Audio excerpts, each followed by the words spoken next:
see you guys in the dark.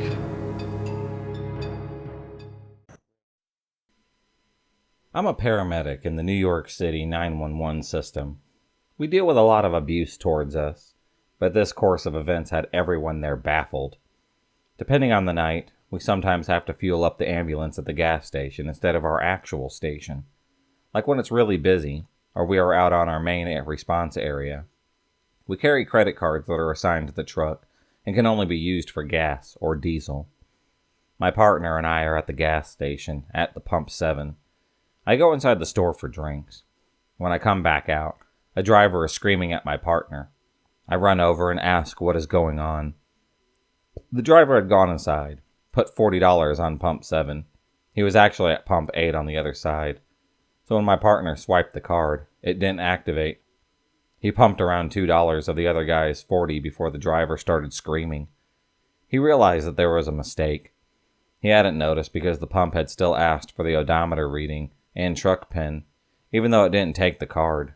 We're not sure why. My partner is trying to apologize to this guy, give the guy the $2 from his wallet, but the guy didn't give him a chance to speak. He's just screaming at us. "You scammed me! Use your card to fill my tank all the way." It's a flatbed, so it has a big tank.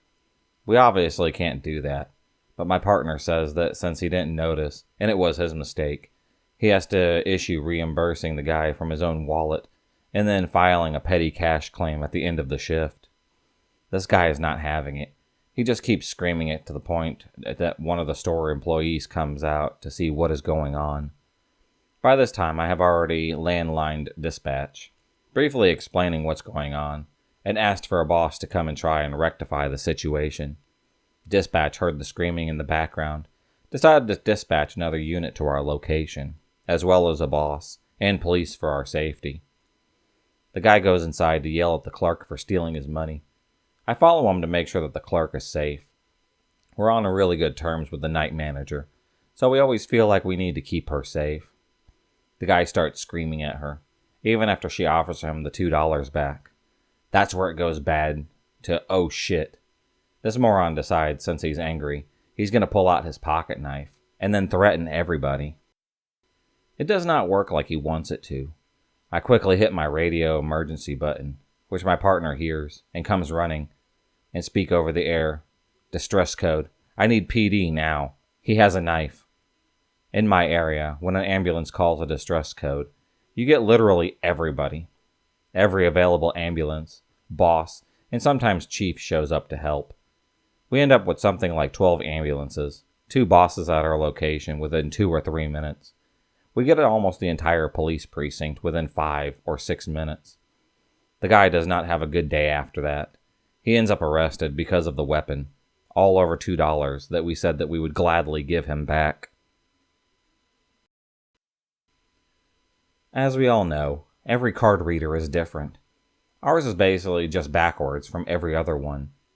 One you would like cash back. The screen shows which button to press for yes and for no. It's also a touch screen, so you can just touch yes or no. If you do want cash back and have hit yes or the green button, 1A, cashback fee, which is 95 cents. Do you accept?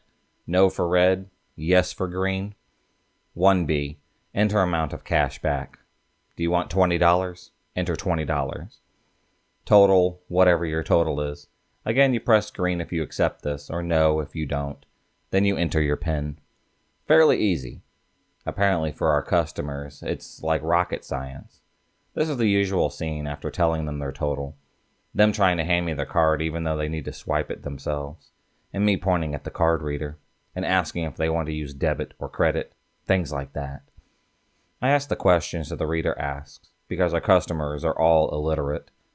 Customer slides his card, immediately starts entering the PIN number, all while the machine is screaming at him to warn them that they've done something wrong.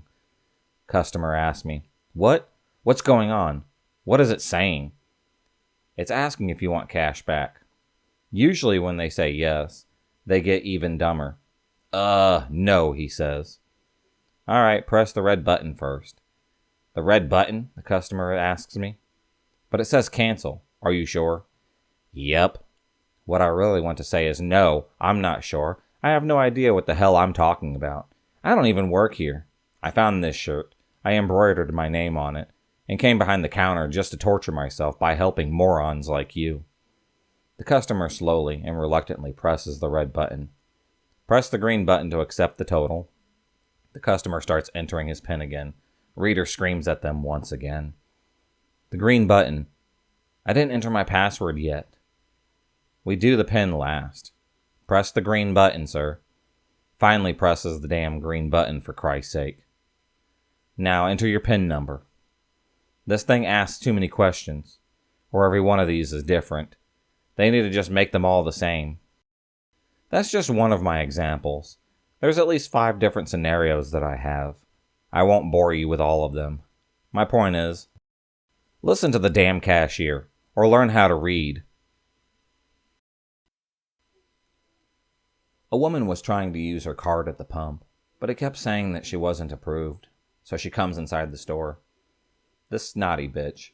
Can I get $15 on 2? Sure. Is it debit or credit? Let's do credit. Okay. Do you have a matching ID? In a sarcastic tone. No. I stole this card. Are you kidding me? She tries to swipe the card. I need to see your ID first, ma'am. Okay. She looks in her purse for her wallet, sees that it's not there, walks towards the door to get it from her car while muttering curses at me under her breath. I roll my eyes at her. She comes back in 1 minute with a wallet in hand, opens up the wallet, and holds it up to me to show her ID. I look a little closer to read the name, and she shoves it in my face. It is literally touching my face. I look up at her with a stare of, "Are you serious? Did you really just do that, bitch?" Okay, go ahead and just slide your card. No shit. Confused look. Ma'am, I have to check ID on credit for your own safety in case someone does steal your card and then tries to use it. I understand. I understand completely, with the bitchiest tone that I've ever heard.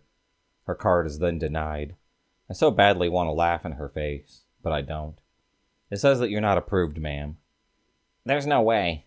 Okay. Put this on there. It's just enough to get to the next gas station. She slams a $5 bill on the counter. As she walks out of the door, she continues to mutter curses under her breath at me. I laugh with my coworker about the whole ordeal, while she pumps her gas. She couldn't even do that. It stops at $4.61. I'm sure she thought that I stopped it just to mess with her. As she drove off glaring at me, I flipped her off. It felt real good.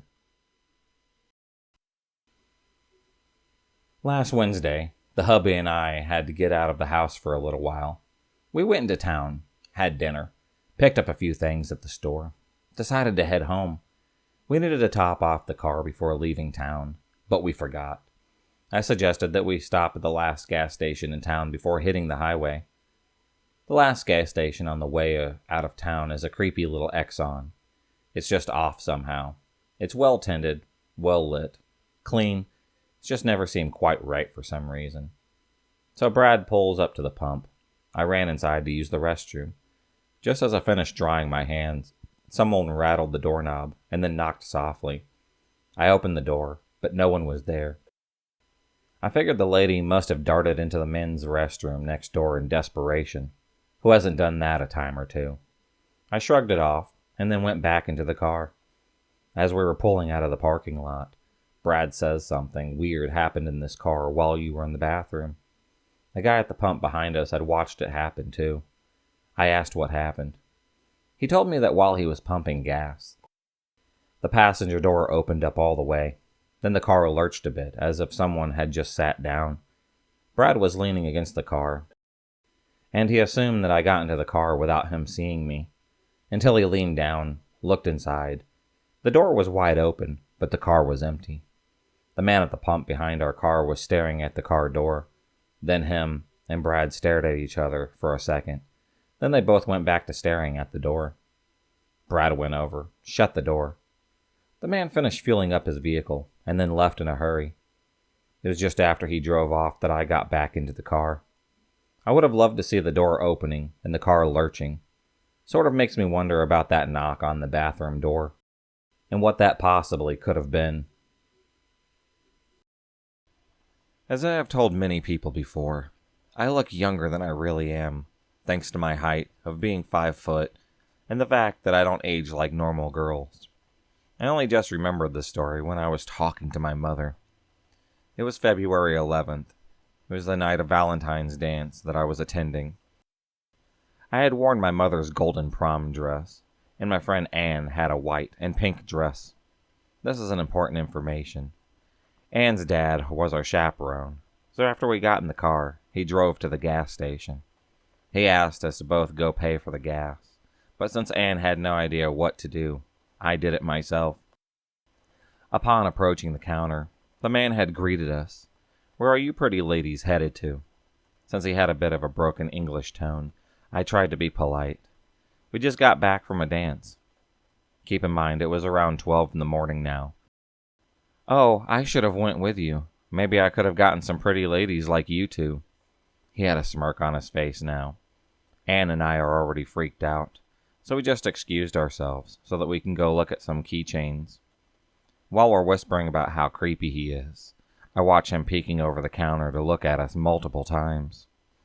Suddenly he started talking. "So how old are you, pretty ladies?" "About 18, I guess." We are nowhere near 18. We might have looked a bit older thanks to the heels and makeup that we wore, but that's about it. I'm older than my friend by a year, so I was still 14 and she was 13, but our birthdays were just in a few days. Mine had come before hers, and hers was the day after mine. Anne started to tell him about our ages, until I spoke up and said, "Actually, we gotta go," and then I dragged her outside. I'm not going to end this with that whole let's not meet BS, but I never actually saw him again after that night. I know this is not that scary, but it definitely freaked us out. I was 16. Me and my friend, who I'll call Evan, and Jake, wanted to rent a hotel for the night since it was spring break. We had gotten to the hotel and then checked in. It had a really funky smell to it, but we all still stayed there that night. After we had gotten to our room around 3 p.m., we decided to go down the street to the gas station. We had to go down some stairs, and after that, we departed the hotel. Once we got to the entrance of the gas station, there was a man who was at least 6'3" in all black, with a hood covering his face, just staring at us. I panicked a little bit, but not out loud. We got into the gas station and looked around for a little bit, until suddenly that man had walked in again. He was just following us around the store. I cleared my throat. Can I help you, sir?" I asked. He didn't give a response. I was a little paranoid at this point, so we all grabbed our stuff, and then we went up to the counter and paid for our things. We walked outside. Suddenly, I screamed a little bit. I was face to face with yet another black figure. We hightailed it out of there, got past the guy. As we were running back to our hotel, I looked back. I saw nothing. Neither of the guys who were standing there and staring at us. I was starting to freak out at this point. My friend told me that we shouldn't worry too much and just head back to our hotel. Upon walking back to the hotel, we happened to see a diner, so we decided to go sit down because we were suddenly hungry. I got a table for me and the friends to sit at, and there, once again I saw the man in all black on the other side of the dining room, and he was staring at me. I've had enough. I went over there, and I lost track of him. He just suddenly took off. After we ate, we decided that this had gone too far. We should leave as soon as possible, but my friends didn't like that idea. Once it was around 10:30, me and my friends decided to doze off back in the hotel room. I woke up to some noises. I saw a shadow figure at the end of my bed. I calmed myself down and told myself that it was just my hat that I put there before I went to bed. I went back to bed and then got woken up 30 minutes later to more noises. I was getting thirsty, so I reached under the bed and to go try to grab my water bottle. I grabbed something, and I was totally shocked by what I grabbed. It was my hat. I was never more scared in my life.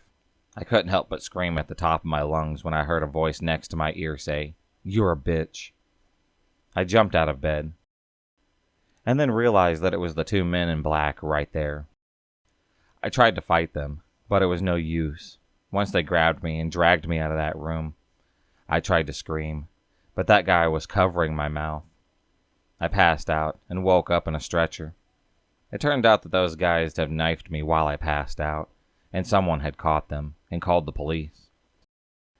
To this day, I always have a nightlight at night, so I'm not exactly scared of the dark anymore.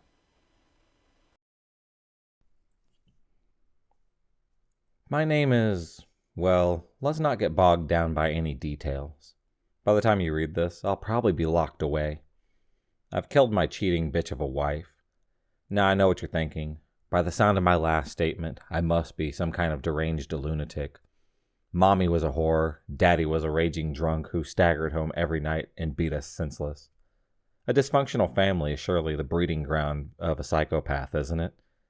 Well, sorry to disappoint you, but it couldn't be any further from the truth. My folks weren't perfect, but I had a very happy childhood. My mother was a secretary, and my father worked himself to death in a cubicle for 30-something years. I went to bed at 9 every single night, nice and full of Mom's delicious meals, nurturing my body to help me grow into the man that I am today. I was never really afraid of the dark like the other kids. There weren't any monsters in my closet or under my bed. I guess because there was already a monster in my bed, fast asleep in his cowboy pajamas and clutching his teddy bear. I hope that you're paying attention. You might learn something. The times make the man, not the other way around.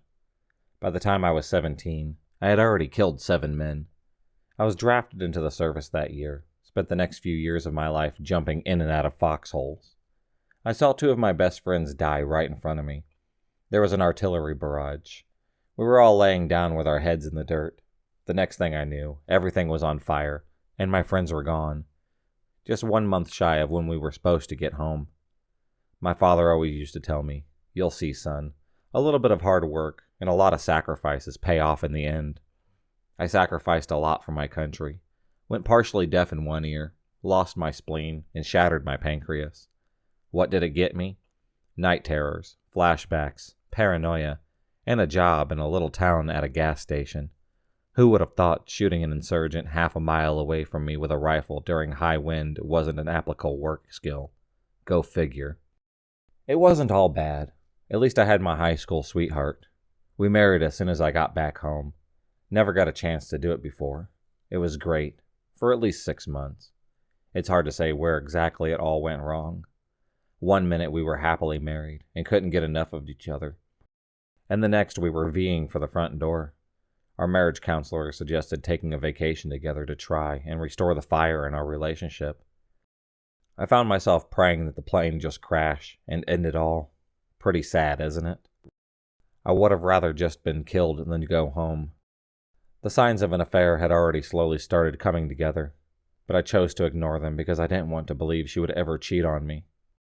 One day, I came home early from work, and she went out to the store and left her cell phone at home by mistake. It was very unlikely for her to do that. Usually I would fight the urge to give in and snoop. I'm not sure how else to explain it, but this day I swear it was like there was a voice inside of me telling me to pick up the phone.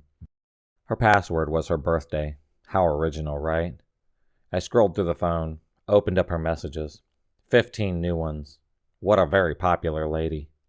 They were all from a number that I didn't know. I felt like I had been hit by a truck. Every emotion that I had ever had spilled over at once. Anger, sadness, hopelessness, confusion, embarrassment, betrayal, and rejection. From what I could read, 2 of them talked for hours on end about how much they loved each other and couldn't stand to be apart. They even ridiculed me for how naive I was for not catching on. It took every ounce of restraint that I had not to smash the phone into pieces. What was I to do? She wasn't going to get away with this. I heard her keys rattling as she came in through the front door. I quickly placed the phone back where she left it, slapped on the TV. I didn't want to let on that I knew. Not just yet. "Hey, honey," she said as she came in, toting a paper bag full of food for the week. "How was work?" "It was fine," I answered, as I was randomly surfing through channels. "Boring as usual." "Sometimes boring is a good thing, babe." Screw her for calling me babe like everything was fine and dandy. I began to wonder if she called the other guy babe, or honey, or had any little pet names for him. She was skimming the pockets of her blue jeans, looking for her cell phone. "Oh, you left your phone on the table over there," I pointed out, eager to see her reaction. Her face hardened with apprehension as she hustled over to the table to pick up her phone. "Oh, so that's where I left it." She tried to fake a smile as her voice quivered with angst. "Your phone beeped a couple of times. I think you have some messages. Is everything okay?" "Yeah, it was nothing. Everything is great." What a lying bitch. We talked a little bit during dinner, but I can't even begin to recall about what. Her food never tasted so disgusting. It was a meal built on deceit.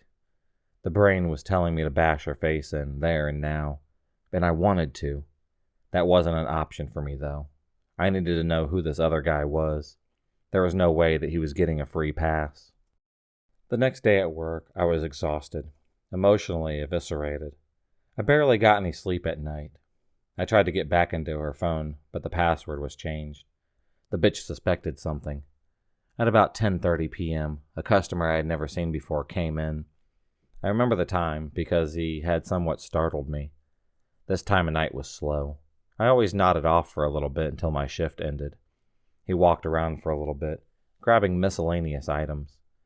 I remember being annoyed because he was talking on his phone and wouldn't shut the hell up. It took him about 5 minutes to get everything that he wanted. A few packs of bubble gum, some snacks, bull crap like that. He was so engrossed in his conversation, he probably thought that he was all alone. He set his hand over his phone, turned his attention towards me. "Can I get a lifestyle skins, please?" he whispered, batting his eye with eagerness. This had to be the most uncomfortable thing ever. I hated when people would come up and ask me for condoms. What you do on your own time is your own business. I don't want to hear about it. At least this guy wasn't some punk teenager, though, trying to show off by asking for extra large size. While he was trying to retrieve his wallet, he put his phone on the counter and turned on the speaker. Hey, listen. I'm sorry that I'm late. I had to pick up some things." I couldn't have been more disinterested in watching this guy scream into his phone until I heard the voice on the other end. "Well, hurry up. I've only got a couple of hours. I want to make the most of them." That voice. That was my wife on the phone. The conversation had continued. "Are you sure tonight is good?"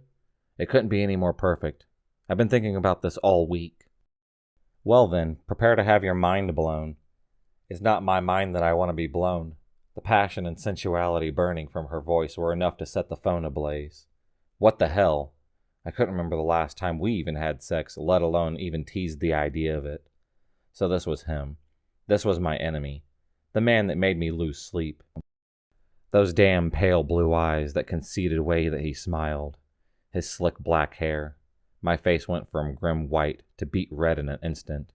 They ended their phone call, and he slid some money towards me. "Sorry about that, guy. Big plans tonight, if you know what I mean." At that moment, something snapped inside of me. I always thought that that was just a figure of speech, saying that someone snapped. There really is something to it, though. All my time in the war, I knew I didn't come home the same as I was when I left. But my time in the service molded me into something else. I was a lean, mean, well-oiled machine. But now some screws had come loose, and it was time. Time to kick some ass and chew some bubble gum. And that cheating fuck just bought the last of the gum. Before I could even comprehend what was happening, I had him over the counter. He squirmed and fidgeted like a helpless boy.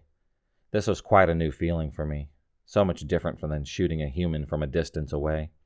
In the army, I never really got a good look at the people that I killed. You just squeezed a trigger, and down went the target. This was exhilarating. I never felt so in control of another human being. This man was about to be erased from existence by my own bare hands.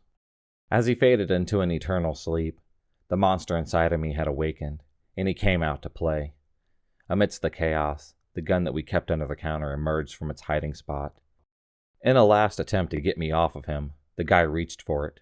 I didn't initially plan on shooting him, but since the wonderful idea represented himself, I just couldn't resist. The gun went off twice. Where there was once the face of a man lay a disturbing brew of blood. There I sat for a moment to catch my breath, stewing in the mismatch. The calmer I got, I began to double-think my actions, but there was no turning back now. I locked up the gas station, tried to come up with my next move. Nobody saw him come in, and no one needed to see him on the security cameras either. I hurried up to the back room. The surveillance setup was by no means state-of-the-art. It still recorded on old VHS tapes. The only negative thing about those is sometimes the tapes get eaten. I could make the footage for the whole day disappear, and it would come off as nothing more than a sad coincidence. With the video proof of what happened taken care of, there was only the matter of disposing of the body in the car that he arrived in. Something clicked in my mind. The old logging road. In school, a lot of those kids would go out there to fool around. That'd be a perfect spot to dump the evidence. Maybe just go a little bit further into the woods. I hid out in the gas station for a couple more hours until I was sure no one would be around. Finally, it was about an hour or so later when I decided that if I was going to move, it had to be now. My wife would eventually be home from her extracurricular activities and start to wonder where I was. I packed up the body in the trunk of the car he had arrived in and headed out. I debated getting rid of the gun too, but decided to leave it behind. It was right where it was, like always. Nothing was out of place. This guy's car had seen better days. It was a '92 Taurus. This was the most uncomfortable ride that I had ever taken. Stomach churning, anxiety excluded. At least a black box was out of the question. When I was sure that I had gotten deep enough into the woods, I wiped the car down, tossed the keys as far away as I could. This guy's final resting place was the trunk, and that was the way that it was going to stay. Now began the journey home. I didn't think this part through too well. I arrived back home about 45 minutes later. My wife ambushed me with questions as soon as I made it through the door. It was like she just wanted to start a fight. She sat there alone in the dark for God knows how long, waiting for me to come home. "Where the hell have you been?" she howled at me, clearly holding back tears. She missed someone all right, but despite the words coming out of her mouth, it wasn't me. I rubbed my eyes and headed into the kitchen for a beer. "My car broke down at work," I assured her. "I'm sorry that I'm late." "You could have called me, you know. I could have come and got you." The conversation went back and forth for a couple of minutes. My cell phone died. I didn't even have to think about that one. Whatever question she could come up with, I seemed to be able to talk my way out of it. It didn't even feel like me. It felt like someone was guiding my hand, pulling my strings, and providing the script for me. I just delivered the lines and threw in an alibi or two. "What about the gas station? Why couldn't you just use their phone?" She had to go there, didn't she? Oh, son of a bitch. Enough already with the questions. A damn rat or raccoon or an animal of some sort chewed the phone line. I kept warning everyone when we first found those droppings, but no one listened to me. As I took a moment to catch my breath, she wiped some tears away from her face and continued, "I don't know what your problem is lately. I'm concerned about where you were. And you bite my head off for it? Oh yeah, now I have some questions of my own." This was going to be interesting. "Where exactly were you tonight?" "I was nowhere. What are you going on about?" Her vulnerability slowly disappeared, and the walls that I had become accustomed to were slowly going back up around her again. "Then where is dinner?" Checkmate. I threw my hands into the air and motioned towards the obviously empty kitchen. "You mean that you were just sitting here all night by your lonesome, worrying about me? And you never even ate anything?" Who did my wife think she was fooling? She was a habitual nervous eater, and had been known to practically inhale a chicken from across the room. If she was so nervous about me, it wouldn't have knocked the edge off of her appetite. I got tired of waiting and went ahead without you. Yours is in the fridge," she told me. I walked over to the fridge, opened it. That's funny. If I didn't know any better, I'd say that you didn't pick up anything, and you work at a grocery store." I shut the door and walked back over to her, got right into her face. "If I were you, I wouldn't quit your day job, hun. You make a much better whore than a housewife." She slapped me square across the face. My neck felt like it was going to twist off. "Fuck off. Make a goddamn sandwich or something for all I care." Little did she know that I realized what was really going on. She was upset that her lover boy bailed on her. Throughout the next few nights, It took every ounce of restraint that I had not to kill her in her sleep. It would have been so easy to smother her with a pillow, or take a kitchen knife and plunge it into her chest. But the more I thought about it, I liked the idea better. Why give her the easy way out? The one she truly loved was rotting away as if he never existed. I should send her to go join him. Nah, she was going to stay right here with me and wallow in her misery whether she liked it or not. 2 weeks went by. We hardly said a word to each other. I had relocated to the couch, by her choice, not mine. If sleeping next to her at night gave her that much displeasure, then I was going to enjoy every minute of it that I possibly could. I wanted to make her miserable for what she did to me. We began to fight over every little thing. A comment over just about anything could set either one of us off. That brings us to today. I was working the night shift. It was the dead hour as usual. So I was taking my much-deserved siesta. Not everyone was built to sleep on a couch, so my naps were becoming more frequent. Suddenly, I was rattled awake. "Hello there. Hey, buddy. Are you okay? I just want to check out really quick." I sprang back to life. I banged a few keys on the register as if I was never sleeping. "Oh yeah, hey there. Sorry about that. What can I do for—" I couldn't believe who I was looking at. My heart could have come crashing through my chest. Looking at me dead in the eyes was my wife's lover. What the hell? I started to go into hysterics. "Hey there. Hold on, guy." He put his hand over my shoulder. "Take it easy. I'm sorry that I scared you. I just want to buy a couple of things." How could this be happening? I blew his face clean off and left him in the woods. Here he was before me, though, without a scratch on him. I thought maybe that it was just a dream or a hallucination, but then I never started to wake up. This was all too real. His phone began to ring. He put it on speaker just like last time. "Hello? Where the hell have you been? What's taking you so long?" Much to my surprise, though I'm sure if you're reading this, you may have caught on by now, that was indeed my wife's voice on the other end of that phone. "Sorry, I'm going as fast as I can," he said. "We don't have much time. I have to see you now. You're over at the Valley Motel, right?" "Yeah, that's where we're supposed to meet last time." "All right, I'm just stopping for some gas. I'll be right."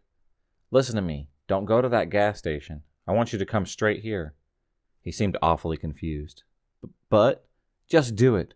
I'm afraid to be anywhere alone. I think he knows something." "All right, fine." He hung up his phone, quickly paid for his items. He almost bought all the same things he got that night. Almost. "No condoms this time, man?" "Huh?" He glanced at me. "Sounds like you got a big night ahead of you with your lady friend," I explained. He didn't seem too pleased by that. Just mind your business, guy. Go back to sleep. I gotta go." My wife was my business. If putting him in the ground didn't stop this torrid love affair, I guess I was going to have to put her in the ground after all. Now I knew where they were going to be. Time to catch them in the act. I borrowed the gun from under the counter one last time, knowing full well this was going to be the last time that I needed it. I made it to the Valley Motel faster than the other guy did. I would have thought he would have known his way there better by now, from his previous rendezvous with my wife. Sitting in my car, I loaded the gun and watched from afar as I surveyed what room he entered. I clutched the gun in my hand. The cold hard steel matched my heart. That was now beating for one reason only: justice. I went over to the door, fired the gun. 2 shots rang out into the night, with the heel to my right boot. The door to the room came crashing down. The surprise alone should be giving them both a heart attack. "What the fuck?" the guy shouted when I entered the room. He and my wife were sitting on the bed. I got in there before they could even get started. "What the hell are you doing here?" my wife shouted at me. "You're crazy, you know that?" Her lover took a good look at me. You're the guy from the—" My wife began to scream over him. "I told you just come straight here. Now look what you did. He's found us." "Who is this lunatic anyway?" he asked. All this time together, and she didn't even talk about me or anything. I figured now was as good of time as any to get acquainted. "Well, buddy, that lovely lady right there would be my wife, and I'm the loving husband that you just fucked over." "Whoa, listen here, buddy. I think there's been some sort of misunderstanding." He started reaching into his pocket. I wasn't taking any chances. The gun roared to life once more. Blood sprang out from his chest, and he started violently choking. I looked down to see him clutching his cell phone in his hand. I guess he didn't have a weapon on him after all. "Honey, please," my wife sobbed as she sprang off the bed. She gently embraced me, trying to get me to lower the gun. "You're upset right now. I know what I did was wrong, okay? But please, just put the gun down. You're confused right now, and I don't think that you understand what's going on." The gun started trembling in my hand.